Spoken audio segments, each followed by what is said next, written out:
दक्षिण गोव्यात मुसळधार पाऊस बरसतोय। साळावली धरण पूर्ण क्षमतेने भरलंय।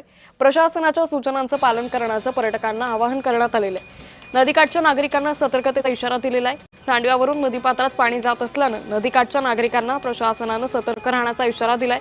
तसेच प्रशासनाच्या सूचनांचं पालन करण्याचं आवाहन केलं जातंय।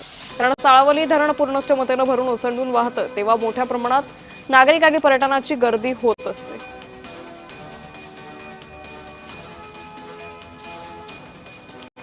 त्यामुळे दक्षिण गोव्यात मुसळधार पाऊस बरसतोय। साळावली धरण हे पूर्ण क्षमतेने भरत असल्यानं सध्या पर्यटकांची इथं मोठी गर्दी होण्याची शक्यता वर्तवली आहे। त्यामुळे नागरिकांनी सतर्क राहावं असं आवाहन प्रशासनानं केलेलं आहे। तर ही साळावली धरणाची दृश्य सध्या समोर येत आहेत। दक्षिण गोव्यात मुसळधार पाऊस बरसतोय।